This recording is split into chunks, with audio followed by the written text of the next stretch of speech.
بسم الله الرحمن الرحيم ألف لام ميم ذلك الكتاب لا ريب فيه هدى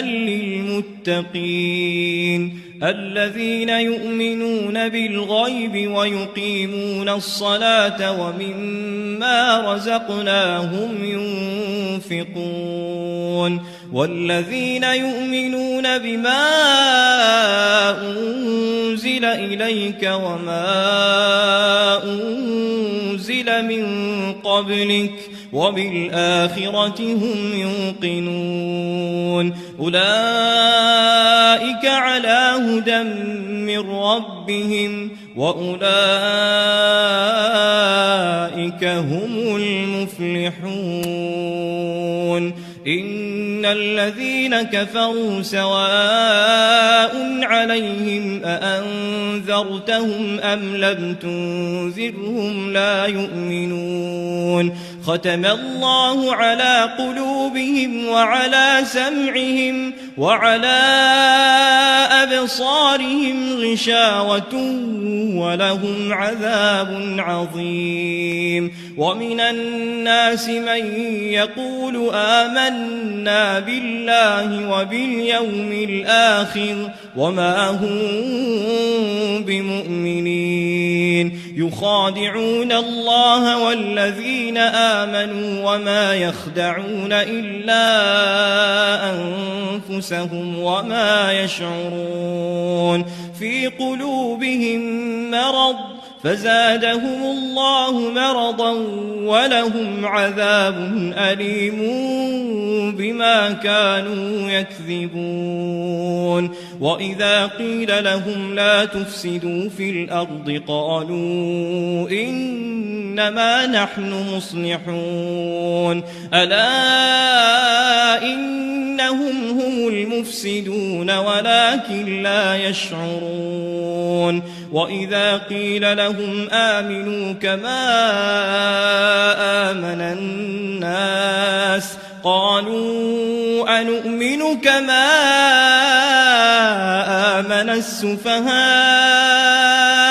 ألا إنهم هم السفهاء ولكن لا يعلمون وإذا لقوا الذين آمنوا قالوا آمنا وإذا خلوا إلى شياطينهم قالوا إنا معكم إنما نحن مستهزئون الله يستهزئ بهم ويمدهم في طغيانهم يعمهون أولئك الذين اشتروا الضلالة بالهدى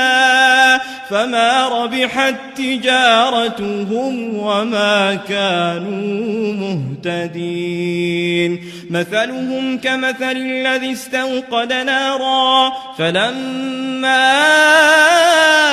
أضاءت ما حوله ذهب الله بنورهم وتركهم في ظلمات لا يبصرون صم بكم عمي فهم لا يرجعون أو كصيب من السماء فيه ظلمات ورعد وبرق يجعلون أصابعهم في آذانهم من الصواعق حذر الموت والله محيط بالكافرين يكاد البرق يخطف أبصارهم كلما أضاء لهم مشوا فيه وإذا أظلم عليهم قاموا ولو شاء الله لذهب بسمعهم وأبصارهم إن الله على كل شيء قدير يا أيها الناس اعبدوا واتقوا ربكم الذي خلقكم والذين من قبلكم لعلكم تتقون الذي جعل لكم الأرض فراشا والسماء بناء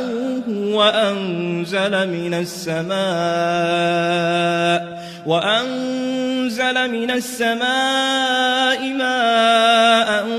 فأخرج به من الثمرات رزقا لكم فلا تجعلوا لله أندادا وأنتم تعلمون وإن كنتم في ريب مما نزلنا على عبدنا فأتوا بسورة من مثله وادعوا شهداءكم من دون الله إن كنتم صادقين فإن لم تفعلوا ولن تفعلوا فاتقوا النار التي وقودها الناس والحجارة أعدت للكافرين وبشر الذين آمنوا وعملوا الصالحات أن لهم جنات تجري من تحتها الأنهار كلما رزقوا منها من ثمرة رزقا قالوا هذا الذي رزقنا من قبل وأتوا به متشابها ولهم فيها أزواج مطهرة وهم فيها خالدون إن الله لا يستحيي أن يضرب مثلا ما بعوضة فما فوقها فأما الذين آمنوا فيعلمون أنه الحق من ربهم وأما الذين كفروا فيقولون ماذا أراد الله بهذا مثلا يضل به كثيرا ويهدي به كثيرا وما يضل به إلا الفاسقين الذين ينقضون عهد الله من بعد ميثاقه ويقطعون ما أمر الله به أن يوصل ويفسدون في الأرض أولئك هم الخاسرون كيف تكفرون بالله وكنتم أمواتا فأحياكم ثم يميتكم ثم يحييكم ثم إليه ترجعون هو الذي خلق لكم ما في الأرض جميعا ثم استوى إلى السماء فسواهن 7 سماوات وهو بكل شيء عليم وإذ قال ربك للملائكة إني جاعل في الأرض خليفة قالوا أتجعل فيها من يفسد فيها ويسفك الدماء ونحن نسبح بحمدك ونقدس لك قال إني أعلم ما لا تعلمون وعلم آدم الأسماء كلها ثم عرضهم على الملائكة فقال أنبئوني بأسماء هؤلاء إن كنتم صادقين قالوا سبحانك لا علم لنا إلا ما علمتنا إنك أنت العليم الحكيم قال يا آدم أنبئهم بأسمائهم فلما أنبأهم بأسمائهم قال ألم أقل لكم إني أعلم غيب السماوات والأرض وأعلم ما تبدون وما كنتم تكتمون وإذ قلنا للملائكة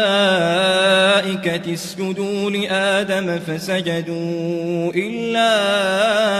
إبليس أبى واستكبر وكان من الكافرين وقلنا يا آدم اسكن أنت وزوجك الجنة وكلا منها رغدا حيث شئتما ولا تقربا هذه الشجرة فتكونا من الظالمين فأزلهما الشيطان عنها فأخرجهما مما كانا فيه وقلنا اهبطوا بعضكم لبعض عدو ولكم في الأرض مستقر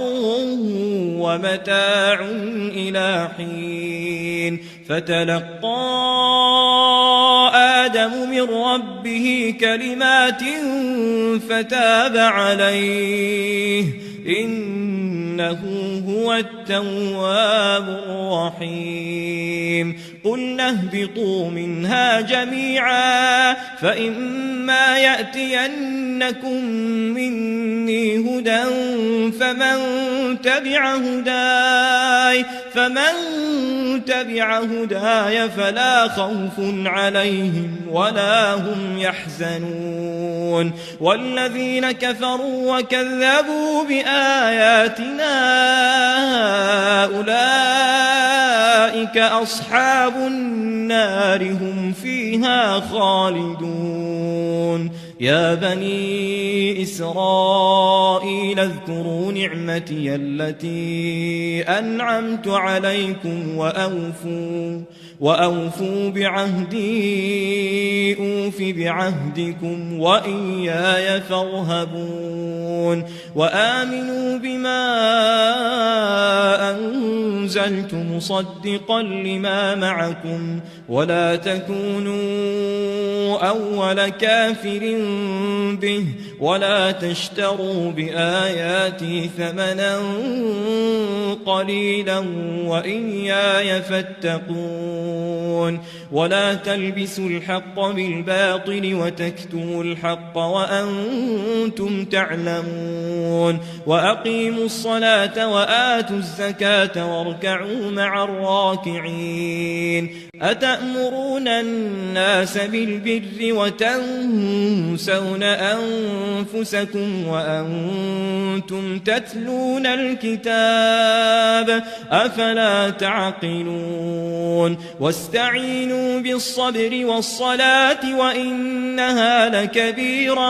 لكبيرة إلا على الخاشعين الذين يظنون أنهم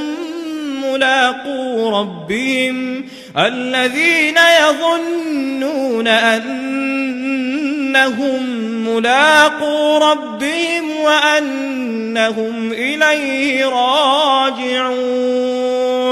يا بني إسرائيل اذكروا نعمتي التي أنعمت عليكم وأني فضلتكم على العالمين واتقوا يوما لا تجزي نفس عن نفس شيئا ولا يقبل منها شفاعة ولا يؤخذ منها عدل ولا هم ينصرون وإذ نجيناكم من آل فرعون يسومونكم سوء العذاب يذبحون أبناءكم ويستحيون نساءكم وفي ذلكم بلاء من ربكم عظيم وإذ فرقنا بكم البحر فأنجيناكم وأغرقنا آل فرعون وأنتم تنظرون وإذ واعدنا موسى 40 ليلة 40 ليلة ثم اتخذتم العجل من بعده وأنتم ظالمون ثم عفونا عنكم من بعد ذلك لعلكم تشكرون وإذ آتينا موسى الكتاب والفرقان لعلكم تهتدون وإذ قال موسى لقومه يا قوم إنكم ظلمتم أنفسكم باتخاذكم العجل فتوبوا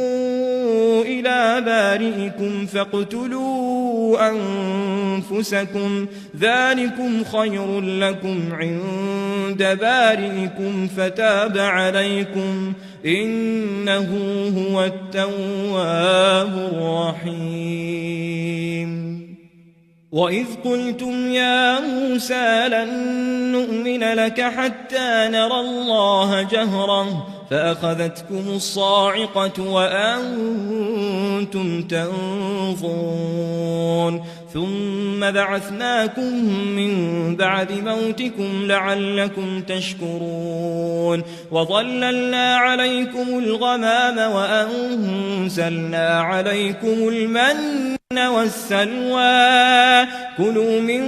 طيبات ما رزقناكم وما ظلمونا ولكن كانوا أنفسهم يظلمون وإذ قلنا ادخلوا هذه القرية فكلوا منها حيث شئتم رغدا وادخلوا الباب سجدا وقولوا حطة نغفر لكم خطاياكم وسنزيد المحسنين فبدل الذين ظلموا قولا غير الذي قيل لهم فأنزلنا على الذين ظلموا رجزا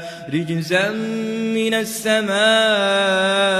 بما كانوا يفسقون وإذ استسقى موسى لقومه فقلنا اضرب بعصاك الحجر فانفجرت منه 12 عينا قد علم كل أناس مشربهم كلوا واشربوا من رزق الله ولا تعثوا في الأرض مفسدين وإذ قلتم يا موسى لن نصبر على طعام واحد فادع لنا ربك يخرج لنا مما تنبت الأرض من بقلها وقثائها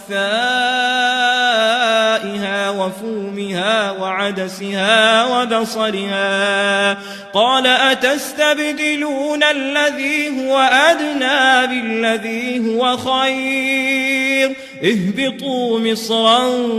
فإن لكم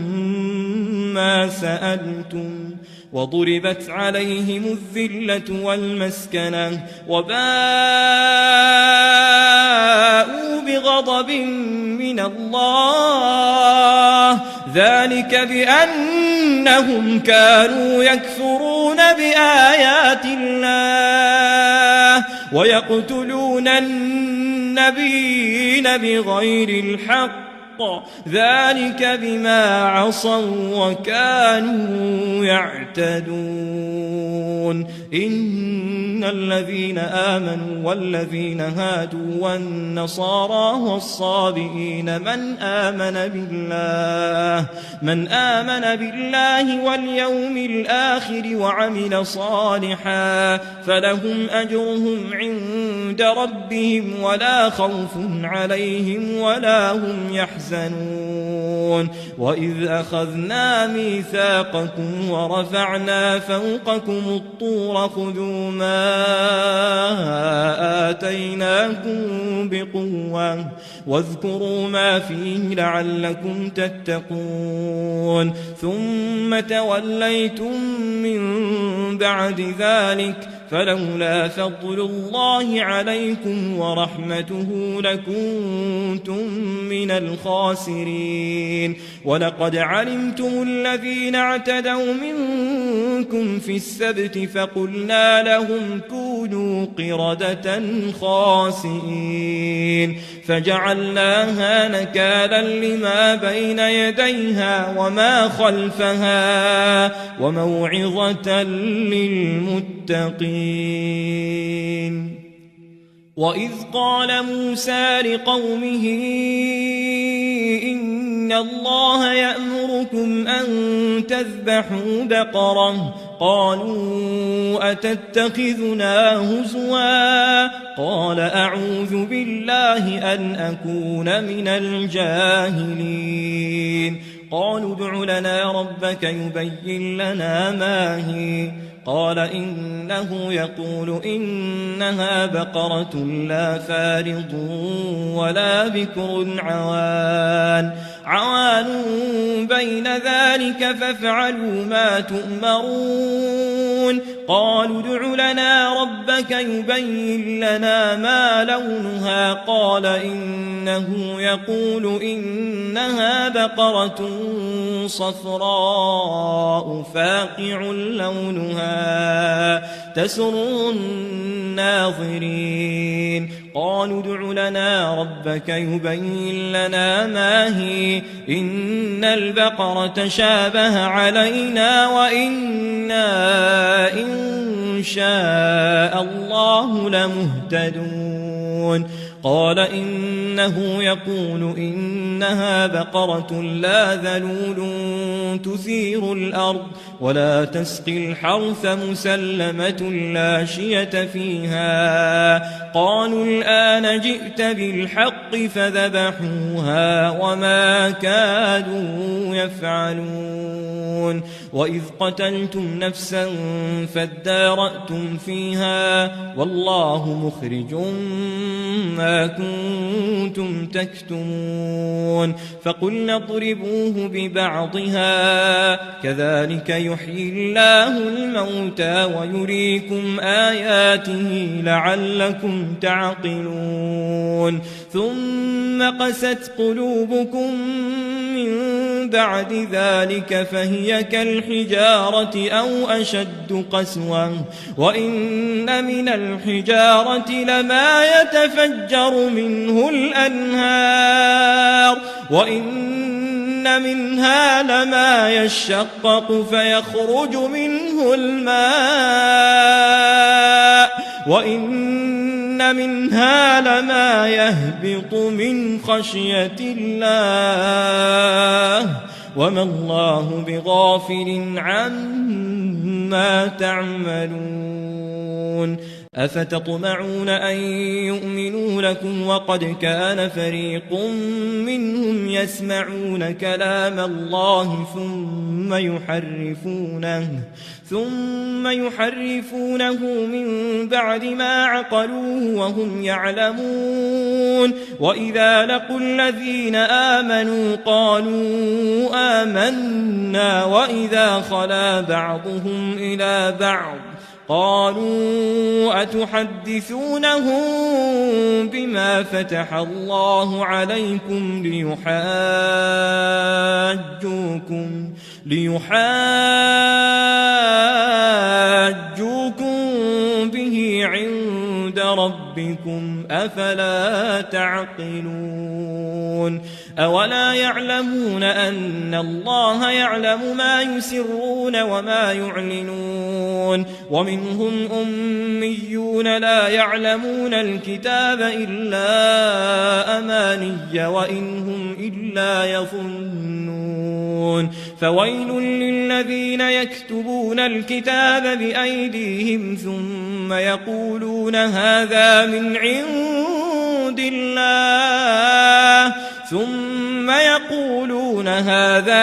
عند الله ليشتروا به ثمنا قليلا فويل لهم مما كتبت أيديهم وويل لهم مما يكسبون وقالوا لن تمسنا النار إلا أياما معدودة قل أتخذتم عند الله عهدا فلن يخلف الله عهده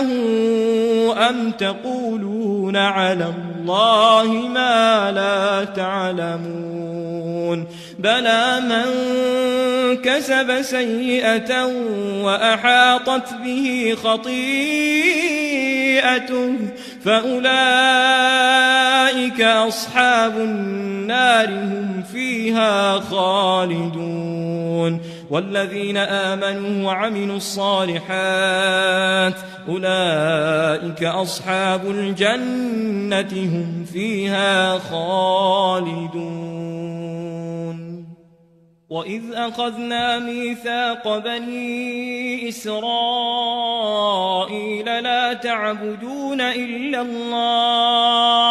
لا تعبدون إلا الله وبالوالدين إحسانا وذي القربى واليتامى والمساكين وقولوا للناس حسنا وأقيموا الصلاة وآتوا الزكاة ثم توليتم إلا قليلا منكم وأنتم معرضون وإذ أخذنا ميثاقكم لا تسفكون دماءكم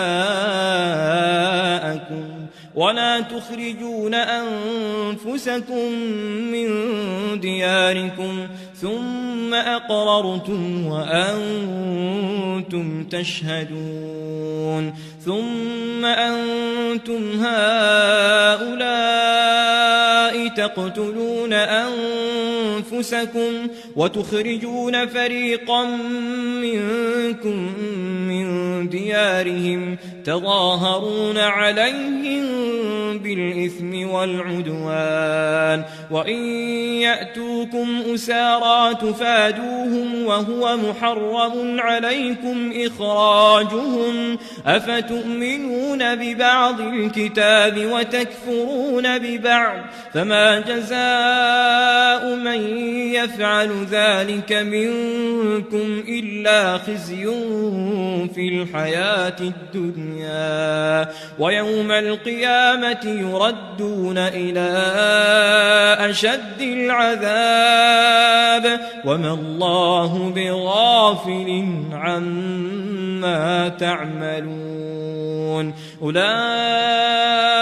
الذين اشتروا الحياة الدنيا بالآخرة فلا يخفف عنهم العذاب ولا هم ينصرون ولقد آتينا موسى الكتاب وقفينا من بعده بالرسل وآتينا عيسى ابن مريم البينات وأيدناه بروح القدس أفكلما جاءكم رسول بما لا تهوى أنفسكم استكبرتم ففريقا كذبتم وفريقا تقتلون وقالوا قلوبنا غلف بل لعنهم الله بكفرهم فقليلا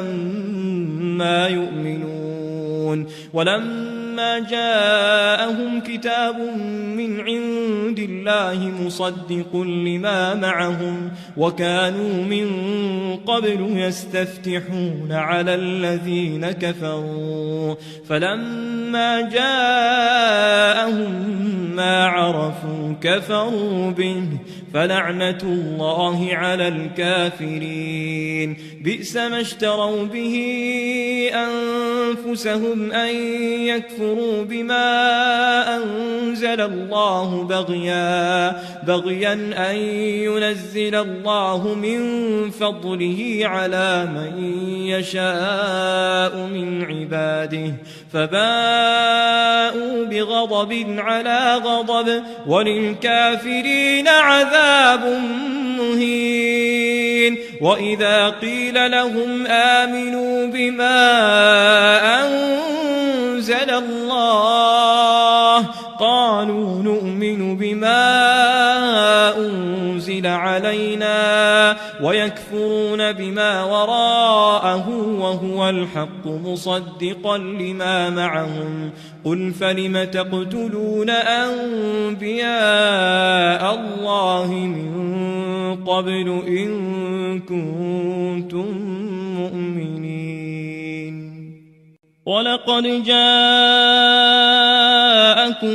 موسى بالبينات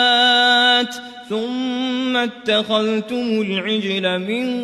بعده وأنتم ظالمون وإذ أخذنا ميثاقكم ورفعنا فوقكم الطور خذوا ما آتيناكم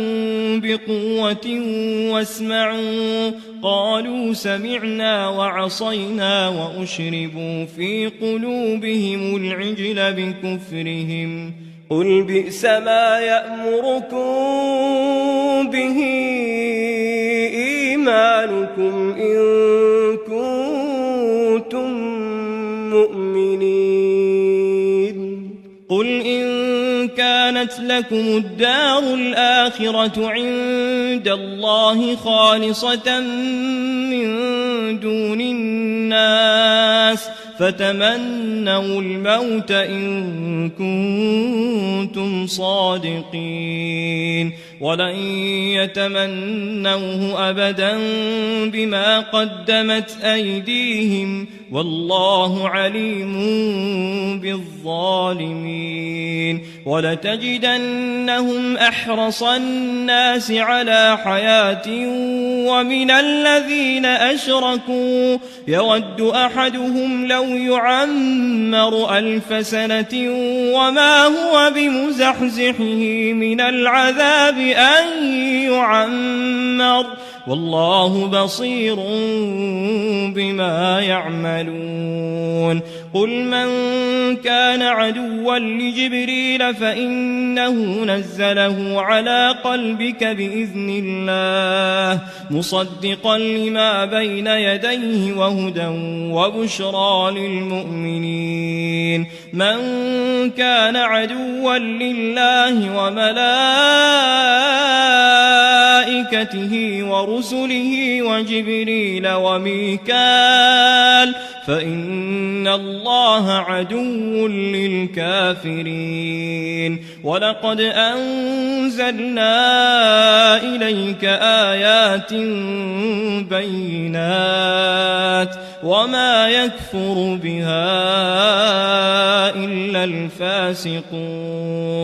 أو كلما عاهدوا عهدا نبذه فريق منهم بل أكثرهم لا يؤمنون ولما جاءهم رسول من عند الله مصدق لما معهم نبذ فريق من الذين أوتوا الكتاب كتاب الله وراء ظهورهم كأنهم لا يعلمون واتبعوا ما تتلو الشياطين على ملك سليمان وما كفر سليمان ولكن الشياطين كفروا يعلمون الناس السحر وما أنزل على الملكين ببابل هاروت وماروت وما يعلمان من أحد حتى يقولا إنما نحن فتنة فلا تكفر فيتعلمون منهما ما يفرقون به بين المرء وزوجه وما هم بضارين به من أحد إلا بإذن الله ويتعلمون ما يضرهم ولا ينفعهم ولقد علموا لمن اشتراه ما له في الآخرة من خلاق ولبئس ما شروا به أنفسهم لو كانوا يعلمون ولو أنهم آمنوا واتقوا لمثوبة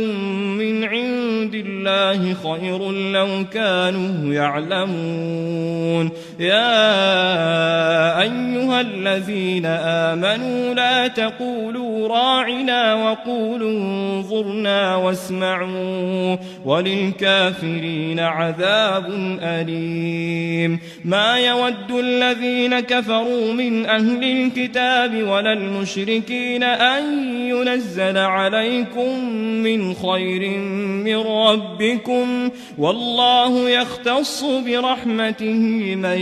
يشاء والله ذو الفضل العظيم. ما ننسخ من آية أو ننسها نأت بخير منها أو مثلها. ألم تعلم أن الله على كل شيء قدير. ألم تعلم أن الله له ملك السماوات والأرض وما لكم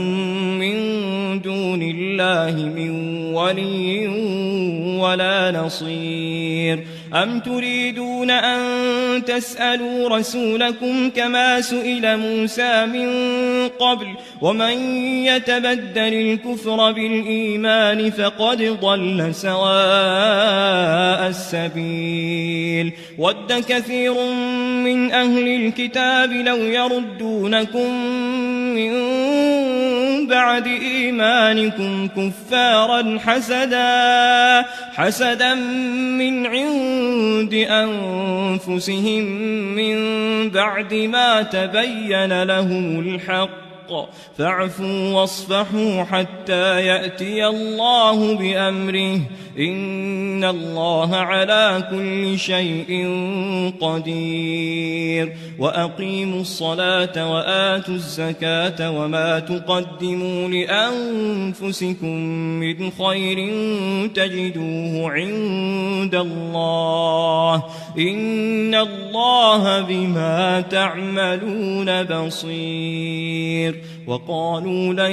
يدخل الجنة إلا من كان هودا أو نصارى تلك أمانيهم قل هاتوا برهانكم إن كنتم صادقين. بلى من أسلم وجهه لله وهو محسن فله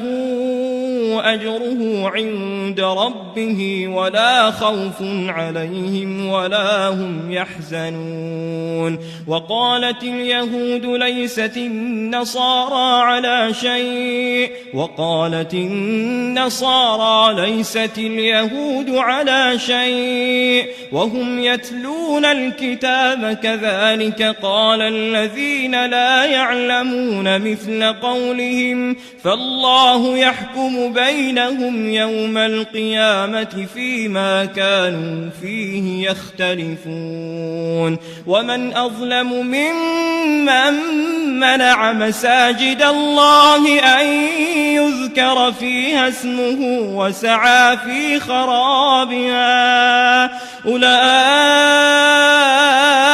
ما كان لهم أن يدخلوها إلا خائفين لهم في الدنيا خزي ولهم في الآخرة عذاب عظيم. ولله المشرق والمغرب فأينما تولوا فثم وجه الله إن الله واسع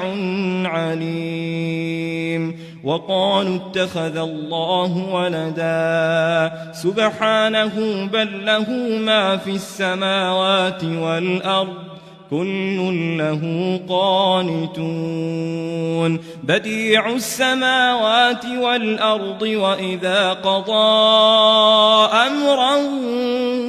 فإنما يقول له كن فيكون. وقال الذين لا يعلمون لولا يكلمنا الله أو تأتينا آية كذلك قال الذين من قبلهم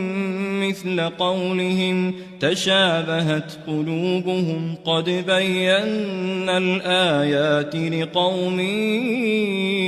يوقنون إنا أرسلناك بالحق بشيرا ونذيرا ولا تسأل عن أصحاب الجحيم ولن ترضى عنك اليهود ولا النصارى حتى تتبع ملتهم قل إن هدى الله هو الهدى ولئن اتبعت أهواءهم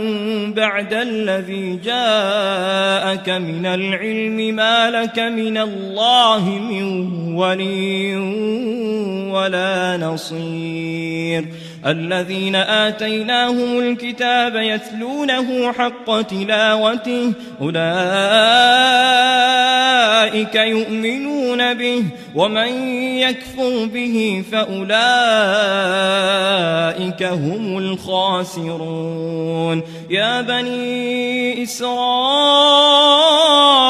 اذكروا نعمتي التي أنعمت عليكم وأني فضلتكم على العالمين واتقوا يوما لا تجزي نفس عن نفس شيئا ولا يقبل منها عدل ولا تنفعها شفاعة ولا هم ينصرون وإذ ابتلى إبراهيم ربه بكلمات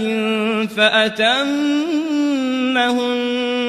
قال إني جاعلك للناس إماما قال ومن ذريتي قال لا ينال عهد الظالمين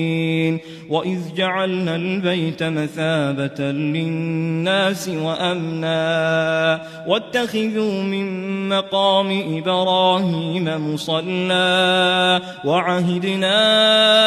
إلى إبراهيم وإسماعيل أن طهرا بيتي للطائفين والعاكفين والركع السجود وإذ قال إبراهيم رب اجعل هذا بلدا آمنا وارزق أهله من الثمرات من آمن منهم بالله واليوم الآخر قال ومن كفر فأمتعه قليلا ثم أضطره إلى عذاب النار وبئس المصير وإذ يرفع إبراهيم القواعد من البيت وإسماعيل ربنا تقبل منا إنك أنت السميع العليم ربنا وجعلنا مسلمين لك ومن ذريتنا أمة مسلمة لك وأرنا مناسكنا وتب علينا إنك أنت التواب الرحيم ربنا وابعث فيهم رسولا منهم يتلو عليهم آياتك ويعلمهم الكتاب والحكمة ويزكيهم إنك أنت العزيز الحكيم ومن يرغب عن ملة إبراهيم إلا من سفه نفسه ولقد اصطفيناه في الدنيا وإنه في الآخرة لمن الصالحين إذ قال له ربه أسلم قال أسلمت لرب العالمين ووصى بها إبراهيم بنيه ويعقوب يا بني إن الله اصطفى لكم الدين فلا تموتن إلا وأنتم مسلمون أم كنتم شهداء إذ حضر يعقوب الموت إذ قال لبنيه ما تعبدون من بعدي قالوا نعبد إلهك وإله آبائك إبراهيم وإسماعيل وإسحاق إلها واحدا ونحن له مسلمون تلك أمة قد خلت لها ما كسبت ولكم ما كسبتم ولا تسألون عما كانوا يعملون وقالوا كونوا هودا أو نصارى تهتدوا قل بل ملة إبراهيم حنيفا وما كان من المشركين قولوا آمنا بالله وما أنزل إلينا وما أنزل إلى إبراهيم وإسماعيل وإسحاق ويعقوب والأسباط وما أوتي موسى وعيسى وما أوتي النبيون من ربهم لا نفرق بين أحد منهم ونحن له مسلمون فإن آمنوا بمثل ما آمنتم به فقد اهتدوا وإن تولوا فإنما هم في شقاق فسيكفيكهم الله وهو السميع العليم صبغة الله ومن أحسن من الله صبغة ونحن له عابدون قل أتحاجوننا في الله وهو ربنا وربكم ولنا أعمالنا ولكم أعمالكم ونحن له مخلصون أم تقولون إن إبراهيم وإسماعيل وإسحاق ويعقوب والأسباط كانوا هودا أو نصارى قل أأنتم أعلم أم الله ومن أظلم ممن كتم شهادة عنده من الله وما الله بغافل عما تعملون تلك أمة قد خلت لها ما كسبت ولكم ما كسبتم ولا تسألون عما كانوا يعملون سيقول السفهاء من الناس ما ولاهم عن قبلتهم التي كانوا عليها قل لله المشرق والمغرب يهدي من يشاء إلى صراط مستقيم وكذلك جعلناكم أمة وسطا لتكونوا شهداء على الناس ويكون الرسول عليكم شهيدا وما جعلنا القبلة التي كنت عليها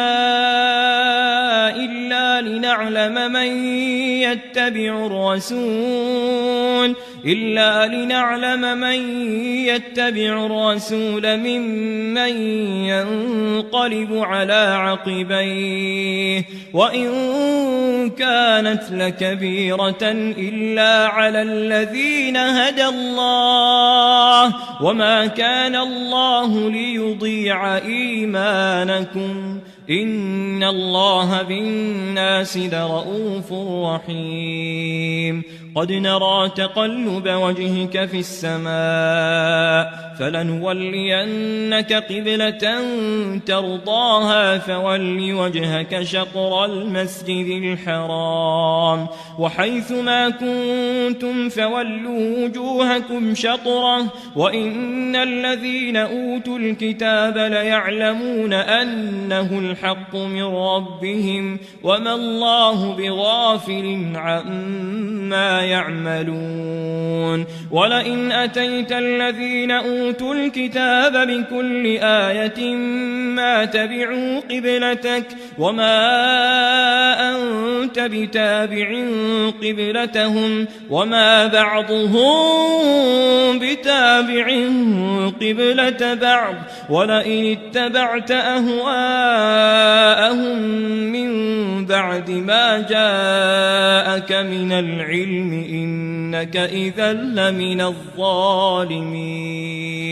الذين آتيناهم الكتاب يعرفونه كما يعرفون أبناءهم وإن فريقا منهم ليكتمون الحق وهم يعلمون الحق من ربك فلا تكونن من الممترين ولكل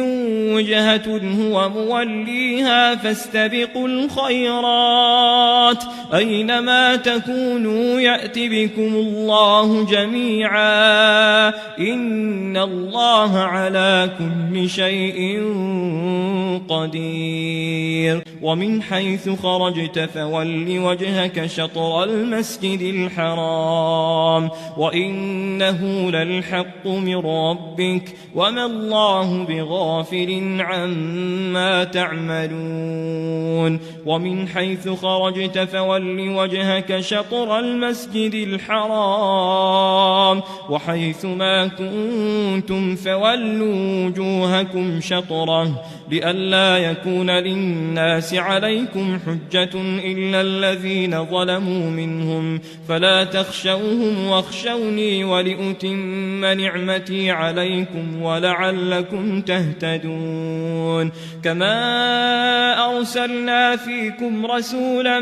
منكم يتلو عليكم آياتنا ويزكيكم ويعلمكم الكتاب والحكمة ويعلمكم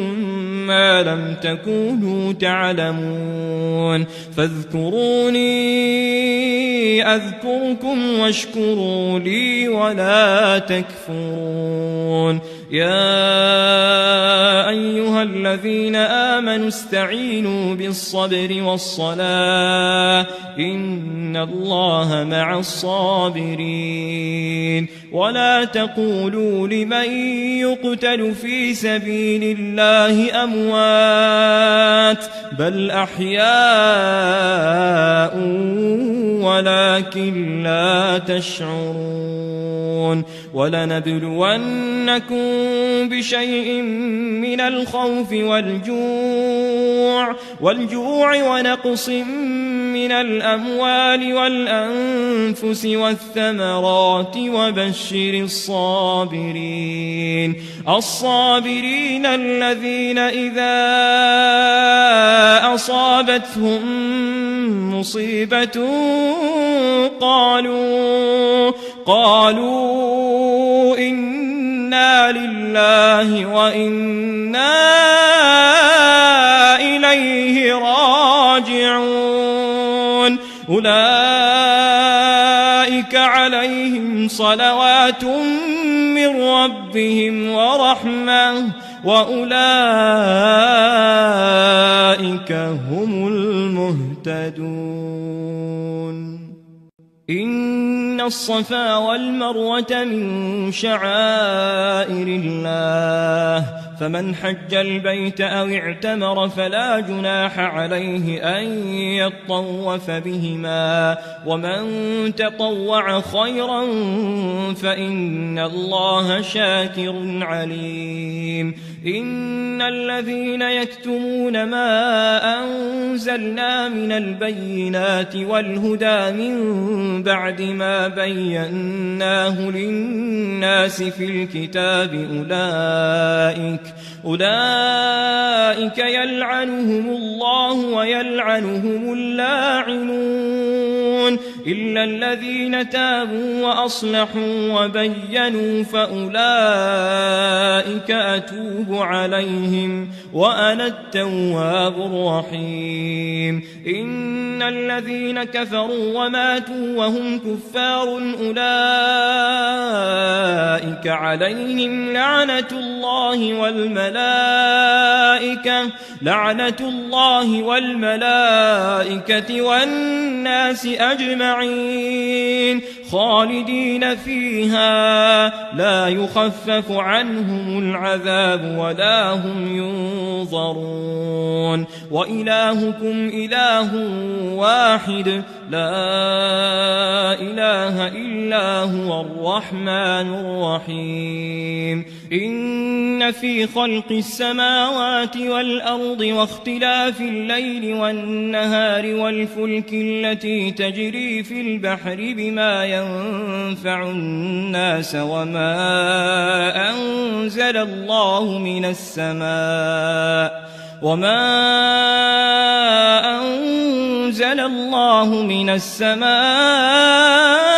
من ماء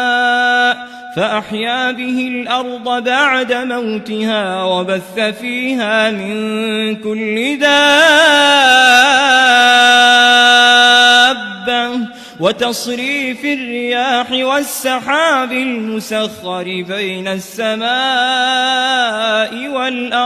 بين السماء والأرض لآيات لقوم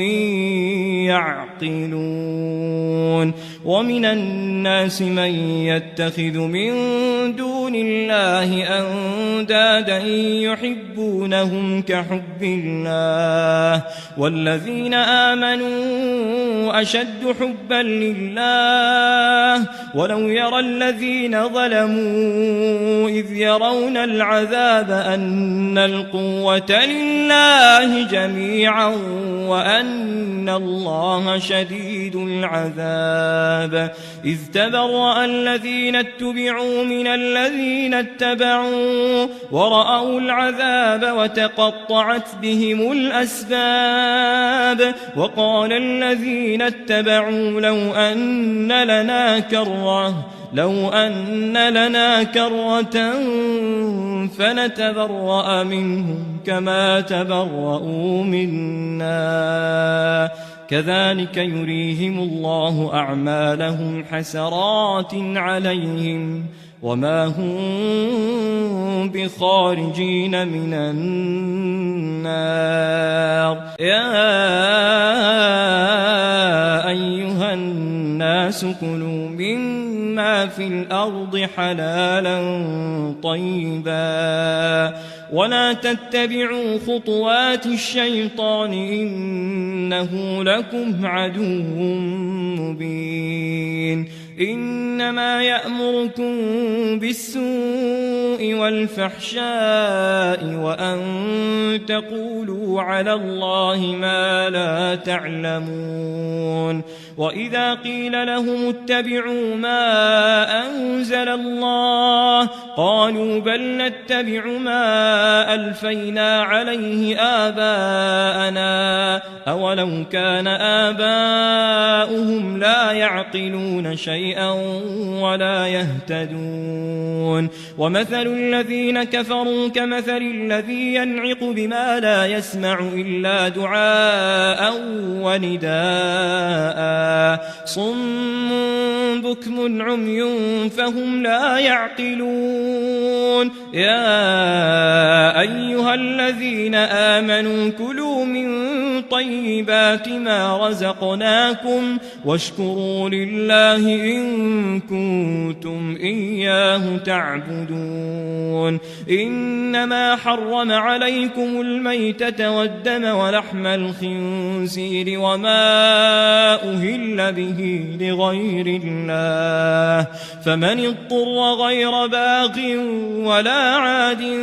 فلا إثم عليه، إن الله غفور رحيم. إن الذين يكتمون ما أنزل الله من الكتاب ويشترون به ثمنا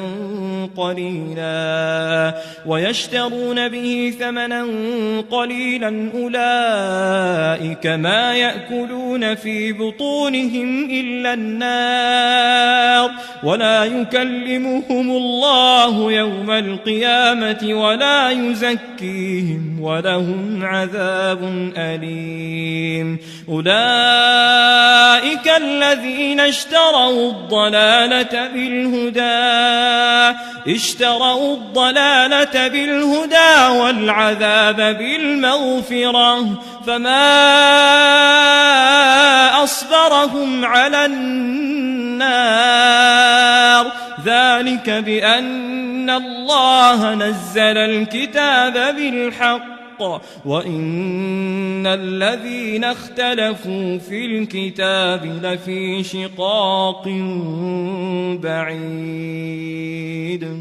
ليس البر أن تولوا وجوهكم قبل المشرق والمغرب، ولكن البر من آمن بالله واليوم الآخر والملائكة والكتاب والنبيين، وآتى المال على حبه ذوي القربى واليتامى والمساكين وابن السبيل والسائلين وفي الرقاب، وأقام الصلاة وآتى الزكاة، والموفون بعهدهم إذا عاهدوا، والصابرين في البأساء والضراء وحين البأس، أولئك الذين صدقوا وأولئك هم المتقون. يا أيها الذين آمنوا كتب عليكم القصاص في القتلى، الحر بالحر والعبد بالعبد والأنثى بالأنثى، فمن عفي له من أخيه شيء فاتباع بالمعروف وأداء إليه بإحسان، ذلك تخفيف من ربكم ورحمة، فمن اعتدى بعد ذلك فله عذاب أليم. ولكم في القصاص حياة يا أولي الألباب لعلكم تتقون. كتب عليكم إذا حضر أحدكم الموت إن ترك خيرا الوصية للوالدين والأقربين بالمعروف حقا على المتقين، فمن بدله بعدما سمعه فإنما إثمه على الذين يبدلونه، إن الله سميع عليم. فمن خاف من موص جنفا أو إثما فأصلح بينهم فلا إثم عليه، إن الله غفور رحيم. يا أيها الذين آمنوا كتب عليكم الصيام كما كتب على الذين من قبلكم لعلكم تتقون، أياما معدودات، فمن كان منكم مريضا أو على سفر فعدة من أيام أخر وعلى الذين يطيقونه فدية طعام مسكين فمن تطوع خيرا فهو خير له وأن تصوموا خير لكم إن كنتم تعلمون شهر رمضان الذي أنزل فيه القرآن هدى للناس وبينات من الهدى والفرقان فمن شهد منكم الشهر فليصمه ومن كان مريضا أو على سفر فعدة من أيام أخر يريد الله بكم اليسر ولا يريد بكم العسر ولتكملوا العدة ولتكبروا الله على ما هداكم ولعلكم تشكرون وإذا سألك عبادي عني فإني قريب أجيب دعوة الداع إذا دعان فليستجيبوا لي وليؤمنوا بي لعلهم يرشدون أحل لكم ليلة الصيام الرفث إلى نسائكم هن لباس لكم وأنتم لباس لهن علم الله أنكم كنتم تختانون أنفسكم فتاب عليكم وعفى عنكم فالآن باشروهن وابتغوا ما كتب الله لكم وكلوا واشربوا حتى يتبين لكم الخيط الأبيض من الخيط الأسود من الفجر ثم أتموا الصيام إلى الليل ولا تباشروهن وأنتم عاكفون في المساجد تلك حدود الله فلا تقربوها كذلك يبين الله آياته للناس لعلهم يتقون ولا تأكلوا أموالكم بينكم بالباطل وتدلوا بها إلى الحكام لتأكلوا فريقا من أموال الناس بالإثم وأنتم تعلمون يسألونك عن الأهلة قل هي مواقيت للناس والحج وليس البر بأن تأتوا البيوت من ظهورها ولكن البر من اتقى وأتوا البيوت من أبوابها واتقوا الله لعلكم تفلحون وقاتلوا في سبيل الله الذين يقاتلونكم ولا تعتدوا إن الله لا يحب المعتدين واقتلوهم حيث ثقفتموهم وأخرجوهم من حيث أخرجوكم والفتنة أشد من القتل ولا تقاتلوهم عند المسجد الحرام حتى يقاتلوكم فيه فإن قاتلوكم فاقتلوهم كذلك جزاء الكافرين فإن انتهوا فإن الله غفور رحيم وقاتلوهم حتى لا تكون فتنة ويكون الدين لله فإن انتهوا فلا عدوان إلا على الظالمين الشهر الحرام بالشهر الحرام والحرمات قصاص فمن اعتدى عليكم فاعتدوا عليه بمثل ما اعتدى عليكم واتقوا الله واعلموا أن الله مع المتقين وأنفقوا في سبيل الله ولا تلقوا بأيديكم إلى التهلكة وأحسنوا إن الله يحب المحسنين وأتموا الحج والعمرة لله فإن أحصرتم فما استيسر من الهدي ولا تحلقوا رؤوسكم حتى يبلغ الهدي محله فمن كان منكم مريضا أو به أذى من رأسه ففدية من صيام أو صدقة أو نسك فإذا أمنتم فمن تمتع بالعمرة إلى الحج فما استيسر من الهدي فمن لم يجد فصيام 3 أيام في الحج و7 إذا رجعتم تلك 10 كاملة ذلك لمن لم يكن أهله حاضر المسجد الحرام واتقوا الله واعلموا أن الله شديد العقاب الحج أشهر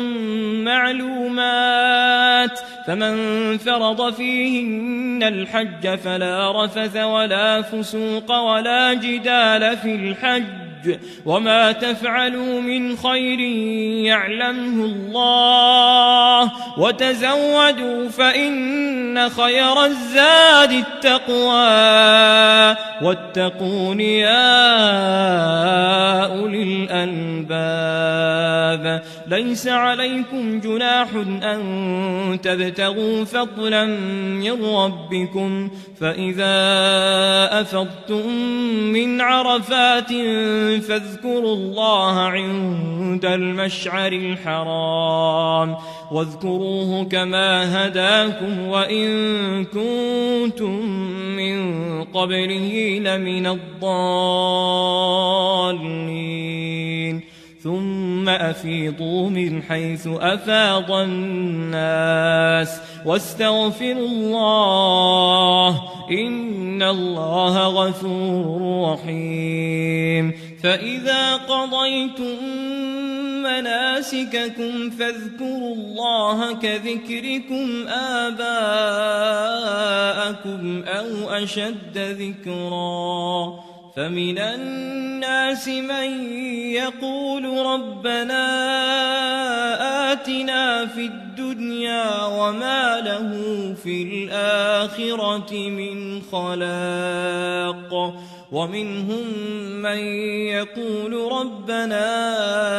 آتنا في الدنيا حسنة وفي الآخرة حسنة وقنا عذاب النار أولئك لهم نصيب مما كسبوا والله سريع الحساب واذكروا الله في أيام معدودات فمن تعجل في يومين فلا إثم عليه ومن تأخر فلا إثم عليه لمن اتقى واتقوا الله واعلموا أنكم إليه تحشرون ومن الناس من يعجبك قوله في الحياة الدنيا ويشهد الله على ما في قلبه وهو ألد الخصام وإذا تولى سعى في الأرض ليفسد فيها ويهلك الحرث والنسل والله لا يحب الفساد وإذا قيل له اتق الله أخذته العزة بالإثم فحسبه جهنم ولبئس المهاد ومن الناس من يشري نفسه ابتغاء مرضات الله والله رؤوف بالعباد يا أيها أيها الذين آمنوا ادخلوا في السلم كافة ولا تتبعوا خطوات الشيطان إنه لكم عدو مبين فإن زللتم من بعد ما جاءتكم البينات فاعلموا أن الله عزيز حكيم هل ينظرون إلا أن يأتيهم الله في ظلل من الغمام والملائكة وقضي الأمر وإلى الله ترجع الأمور سل بني إسرائيل كم آتيناهم من آية بينة ومن يبدل نعمة الله من بعد ما جاءته فإن الله شديد العقاب زين للذين كفروا الحياة الدنيا ويسخرون من الذين آمنوا والذين اتقوا فوقهم يوم القيامة والله يرزق من يشاء بغير حساب كان الناس أمة واحدة فبعث الله النبيين مبشرين ومنذرين وأنزل معهم الكتاب بالحق ليحكم بين الناس فيما اختلفوا فيه وما اختلف فيه إلا الذين أوتوه من بعد ما جاءتهم البينات بغيا بينهم فهدى الله الذين آمنوا لما اختلفوا فيه من الحق بإذنه والله يهدي من يشاء إلى صراط مستقيم أم حسبتم أن تدخلوا الجنة ولما يأتكم مثل الذين خلوا من قبلكم مستهم البأساء والضراء وزلزلوا حتى يقول الرسول والذين آمنوا معه متى نصر الله ألا إن نصر الله قريب يسألونك ماذا ينفقون قل ما أنفقتم من خير فللوالدين والأقربين واليتامى والمساكين وابن السبيل وما تفعلوا من خير فإن الله به عليم كتب عليكم القتال وهو كره لكم وعسى أن تكرهوا شيئا وهو خير لكم وعسى أن تحبوا شيئا وهو شر لكم والله يعلم وأنتم لا تعلمون يسألونك عن الشهر الحرام قتال فيه قل قتال فيه كبير وصد عن سبيل الله وكفر به والمسجد الحرام وإخراج أهله منه أكبر عند الله والفتنة أكبر من القتل ولا يزالون يقاتلونكم حتى يردوكم عن دينكم إن استطاعوا ومن يرتد منكم عن دينه فيمت وهو كافر فأولئك حبطت أعمالهم في الدنيا والآخرة الآخرة وأولئك أصحاب النار هم فيها خالدون إن الذين آمنوا والذين هاجروا وجاهدوا في سبيل الله أولئك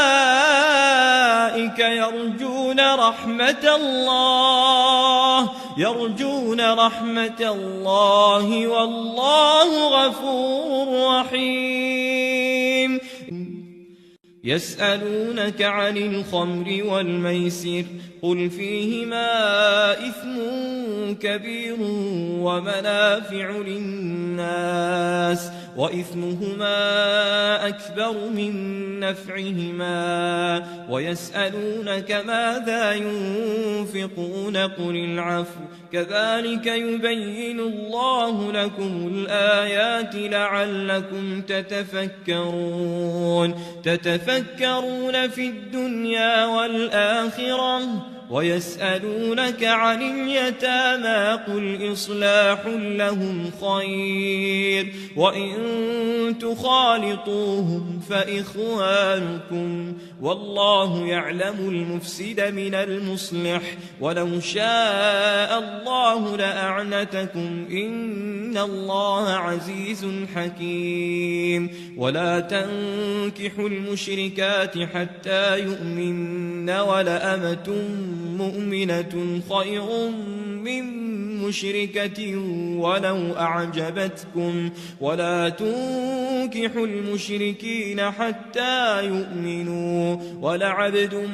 مؤمن خير من مشرك ولو أعجبكم أولئك يدعون إلى النار والله يدعو إلى الجنة والمغفرة بإذنه ويبين آياته للناس لعلهم يتذكرون ويسألونك عن المحيض قل هو أذى فاعتزلوا النساء في المحيض ولا تقربوهن حتى يطهرن فإذا تطهرن فأتوهن من حيث أمركم الله إن الله يحب التوابين ويحب المتطهرين نساؤكم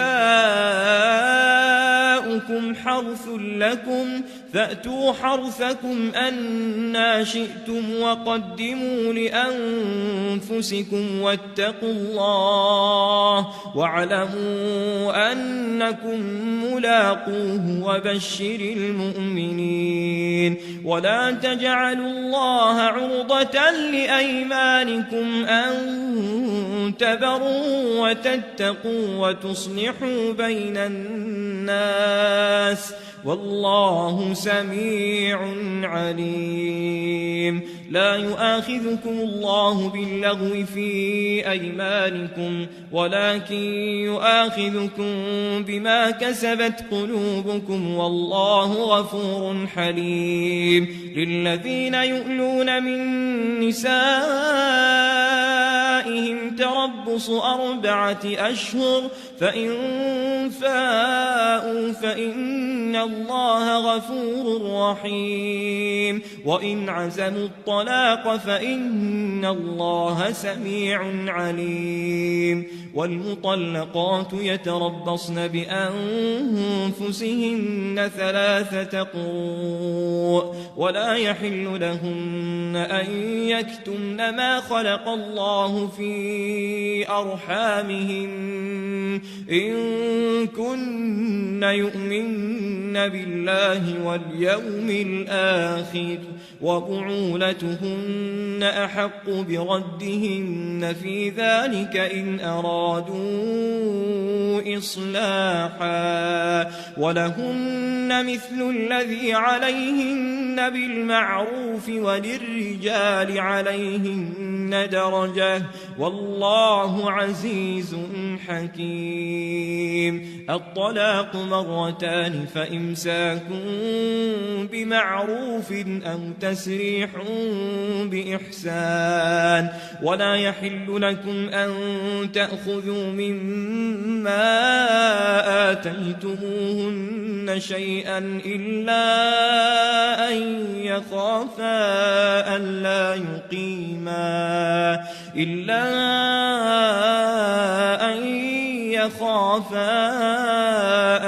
يقيما حدود الله. فإن خفتم ألا يقيما حدود الله فلا جناح عليهما فيما افتدت به، تلك حدود الله فلا تعتدوها، ومن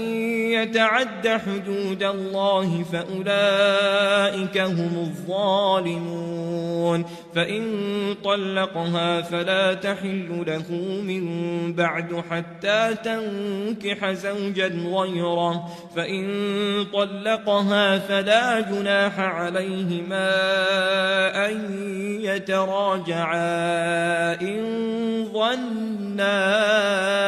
أن يقيما حدود الله، وتلك حدود الله يبينها لقوم يعلمون. وإذا طلقتم النساء فبلغن أجلهن فأمسكوهن بمعروف أو سرحوهن بمعروف، ولا تمسكوهن ضرارا لتعتدوا، ومن يفعل ذلك فقد ظلم نفسه. ولا تتخذوا آيات الله هزوا، واذكروا نعمة الله عليكم وما أنزل عليكم من الكتاب والحكمة يعظكم به، واتقوا الله واعلموا أن الله بكل شيء عليم. وإذا طلقتم النساء فبلغن أجلهن فلا تعضلوهن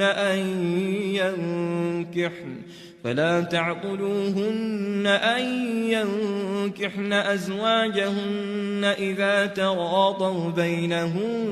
بالمعروف، ذلك يوعظ به من كان منكم يؤمن بالله واليوم الآخر، ذلكم أزكى لكم وأطهر والله يعلم وأنتم لا تعلمون. والوالدات يرضعن أولادهن حولين كاملين لمن أراد أن يتم الرضاعة، وعلى المولود له رزقهن وكسوتهن بالمعروف، لا تكلف نفس إلا وسعها، لا تضار والدة بولدها ولا مولود له بولده، وعلى الوارث مثل ذلك، فإن أرادا فصالا عن تراض منهما وتشاور فلا جناح عليهما. وإن أردتم أن تسترضعوا أولادكم فلا جناح عليكم إذا سلمتم ما آتيتم بالمعروف، واتقوا الله واعلموا أن الله بما تعملون بصير. والذين يتوفون منكم ويذرون أزواجا يتربصن بأنفسهن 4 أشهر وعشرا، فإذا بلغن أجلهن فلا جناح عليكم فيما فعلن في أنفسهن بالمعروف، والله بما تعملون خبير. ولا جناح عليكم فيما عرضتم به من خطبة النساء أو أكننتم في أنفسكم علم الله أنكم ستذكرونهن ولكن لا تواعدوهن سرا إلا أن تقولوا قولا معروفا ولا تعزموا عقدة النكاح حتى يبلغ الكتاب أجله واعلموا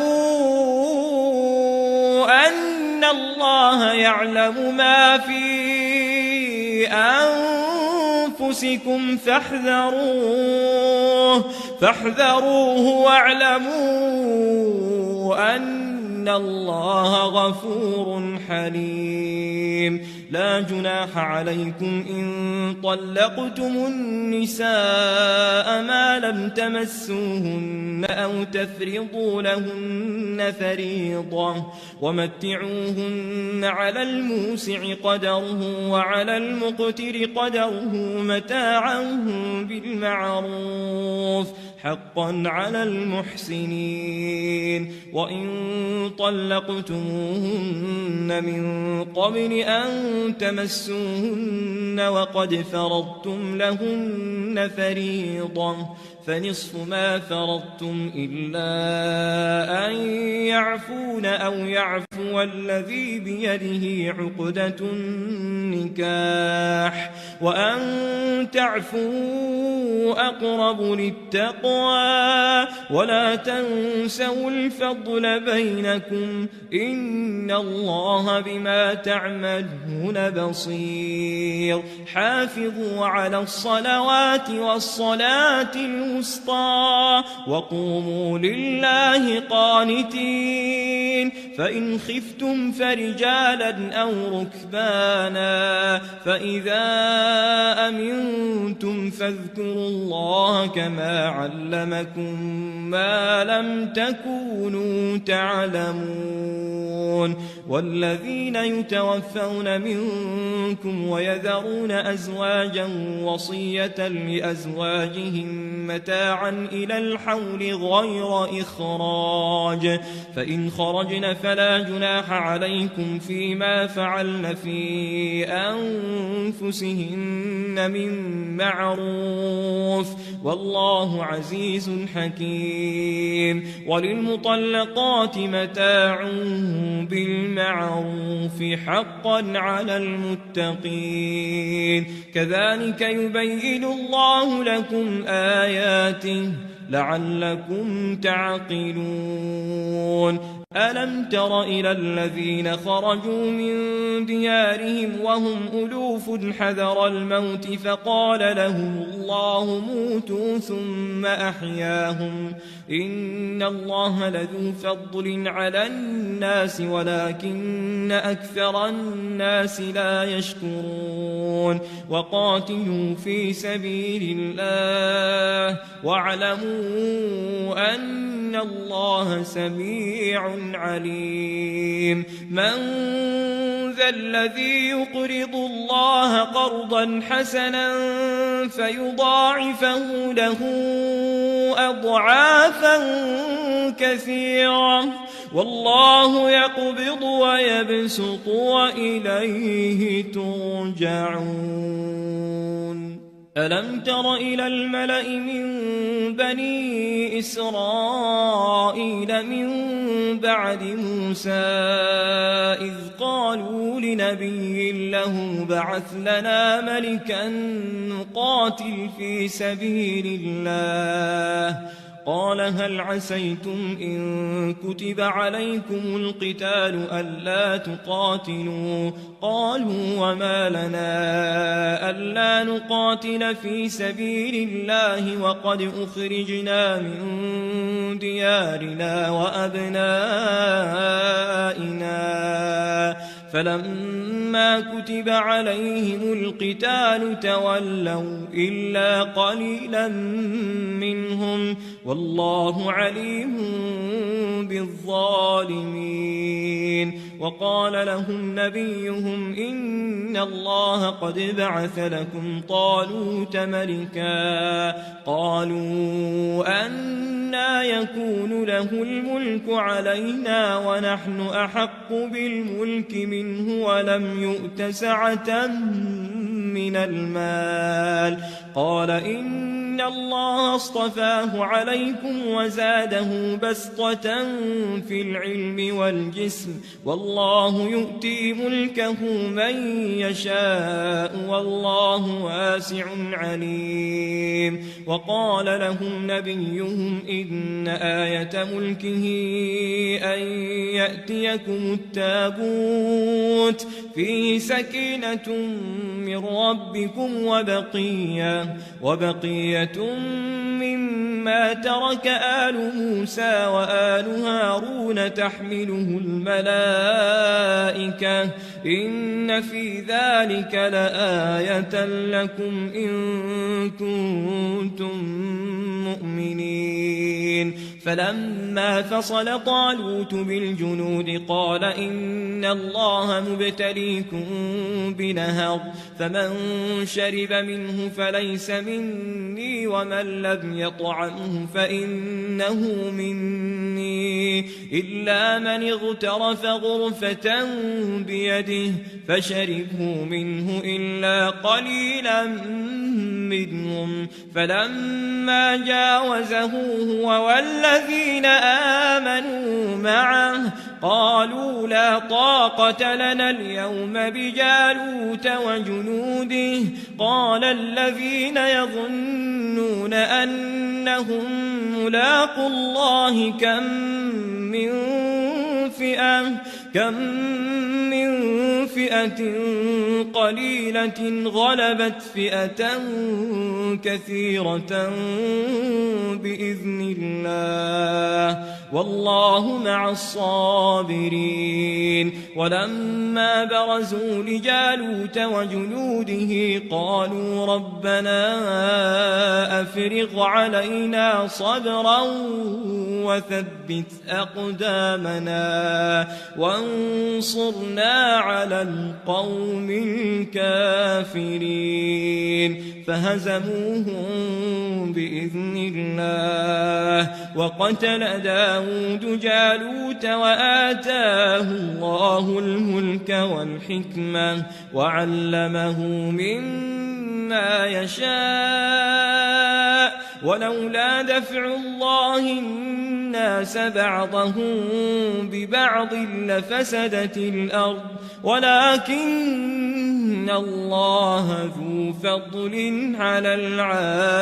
العالمين. تلك آيات الله نتلوها عليك بالحق وإنك لمن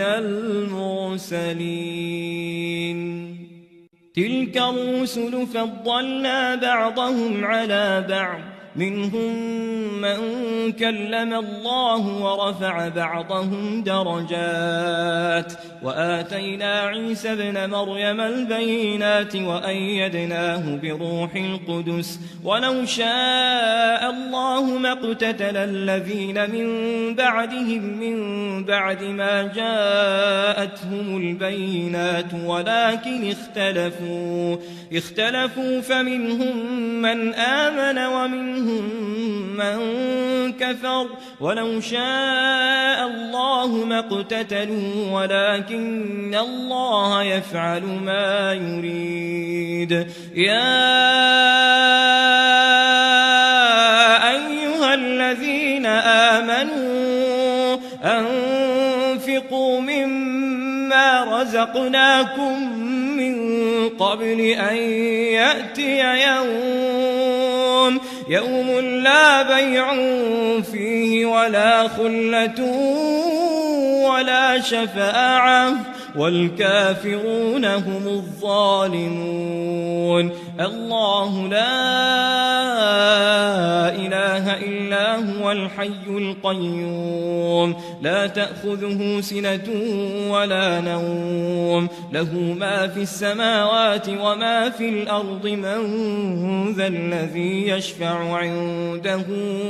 إلا بإذنه يعلم ما بين أيديهم وما خلفهم ولا يحيطون بشيء من علمه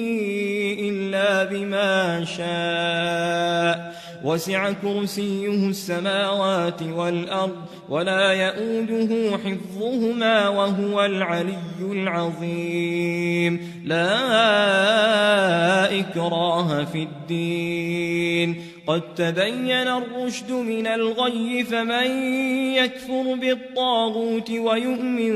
بالله فقد استمسك بالعروة الوثقى لا انفصام لها والله سميع عليم الله ولي الذين آمنوا يخرجهم من الظلمات إلى النور والذين كفروا أولياؤهم الطاغوت يخرجونهم من النور إلى الظلمات أولئك أصحاب النار هم فيها خالدون ألم تر إلى الذي حاج إبراهيم في ربه أن آتاه الله الملك إذ قال إبراهيم ربي الذي يحيي ويميت قال أنا أحيي وأميت قال إبراهيم فإن الله يأتي بالشمس من المشرق فأت بها من المغرب فبهت الذي كفر والله لا يهدي القوم الظالمين أو كالذي مر على قرية وهي خاوية على عروشها قال أنى يحيي هذه الله بعد موتها فأماته الله 100 عام ثم بعثه قال كم لبثت قال لبثت يوما أو بعض يوم قال بل لبثت 100 عام فانظر إلى طعامك وشرابك لم يتسنه وانظر إلى حمارك ولنجعلك آية للناس وانظر إلى العظام كيف ننشزها ثم نكسوها لحما فلما تبين له قال أعلم أن الله على كل شيء قدير وإذ قال إبراهيم رب أرني كيف تحيي الموتى قال أولم تؤمن قال بلى ولكن ليطمئن قلبي قال فخذ 4 من الطير فصرهن إليك ثم اجعل على كل جبل منهن جزءا ثم ادعهن يأتينك سعيا واعلم أن الله عزيز حكيم مثل الذين ينفقون أموالهم في سبيل الله كمثل حبة أنبتت 7 سنابل في كل سنبلة 100 حبة والله يضاعف لمن يشاء والله واسع عليم الذين ينفقون أموالهم في سبيل الله ثم لا يتبعون ما أنفقوا منا ولا أذى لهم أجرهم عند ربهم ولا خوف عليهم ولا هم يحزنون قول معروف ومغفرة خير من صدقة يتبعها أذى والله غني حليم. يا أيها الذين آمنوا لا تبطلوا صدقاتكم بالمن والأذى كالذي ينفق ماله رئاء الناس ولا يؤمن بالله واليوم الآخر فمثله كمثل صفوان عليه تراب فأصابه وابل فتركه صلدا لا يقدرون على شيء مما كسبوا والله لا يهدي القوم الكافرين. ومثل الذين ينفقون أموالهم ابتغاء مرضات الله وتثبيتا من أنفسهم كمثل جنة بربوة أصابها وابل فآتت أكلها ضعفين فإن لم يصبها وابل فطل والله بما تعملون بصير. أيود أحدكم أن تكون له جنة من نخيل وأعناب تجري من تحتها الأنهار له فيها من كل الثمرات وأصابه الكبر وله ذرية ضعفاء فأصابها إعصار فيه نار فاحترقت كذلك يبين الله لكم الآيات لعلكم تتفكرون. يا أيها الذين آمنوا أنفقوا من طيبات ما كسبتم ومما أخرجنا لكم من الأرض ولا تيمموا الخبيث منه تنفقون ولستم بآخذيه إلا أن تغمضوا فيه واعلموا أن الله غني حميد. الشيطان يعدكم الفقر ويأمركم بالفحشاء والله يعدكم مغفرة منه وفضلا والله واسع عليم. يؤتي الحكمة من يشاء ومن يؤت الحكمة فقد أوتي خيرا كثيرا وما يذكر إلا أولو الألباب. وما أنفقتم من نفقة أو نذرتم من نذر فإن الله يعلمه وما للظالمين من أنصار. إن تبدوا الصدقات فنعما هي وإن تخفوها وتؤتوها الفقراء فهو خير لكم ويكفر عنكم من سيئاتكم والله بما تعملون خبير. ليس عليك هداهم ولكن الله يهدي من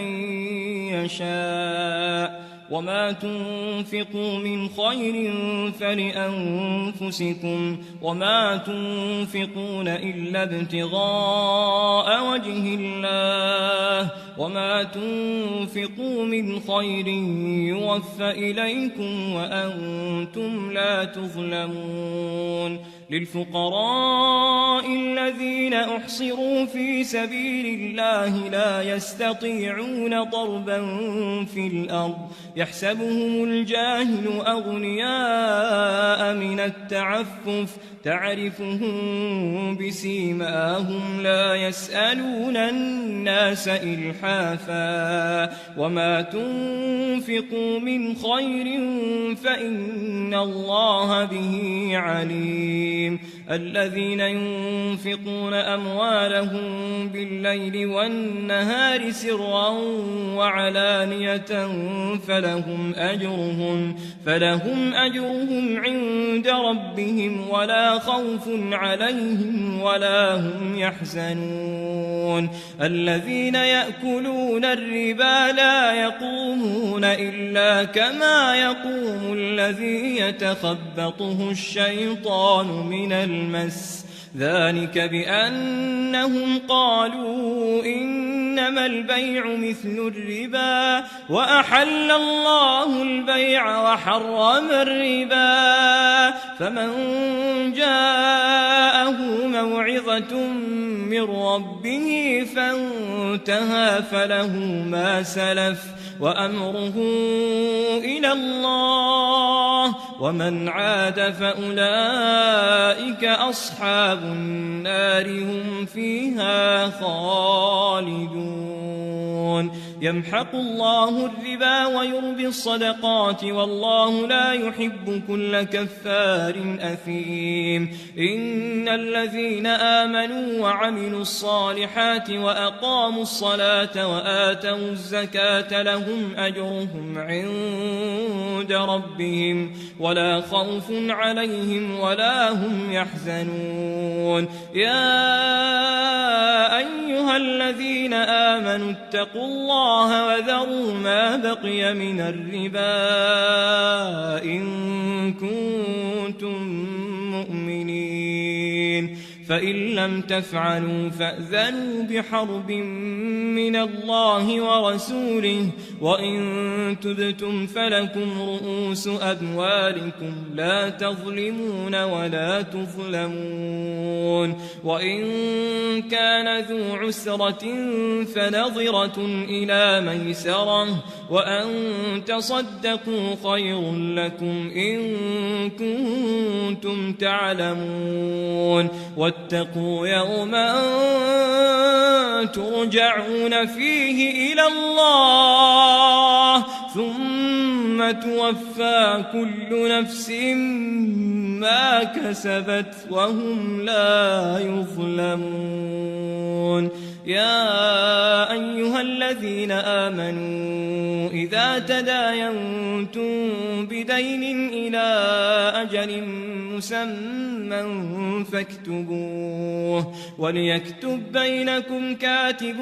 بالعدل ولا يأب كاتب أن يكتب كما علمه الله فليكتب وليملل الذي عليه الحق وليتق الله ربه ولا يبخس منه شيئا فإن كان الذي عليه الحق سفيها أو ضعيفا أو لا يستطيع أن يمل هو فليملل وليه بالعدل واستشهدوا شهيدين من رجالكم فإن لم يكونا رجلين فرجل وامرأتان ممن ترضون من الشهداء أن تضل إحداهما فتذكر إحداهما الأخرى ولا يأبى الشهداء إذا ما دعوا ولا تسأموا أن تكتبوه صغيرا أو كبيرا إلى أجله ذلكم أقسط عند الله وأقوم للشهادة وأدنى ألا ترتابوا إلا أن تكون تجارة حاضرة تديرونها بينكم فليس عليكم جناح ألا تكتبوها وأشهدوا إذا تبايعتم ولا يضار كاتب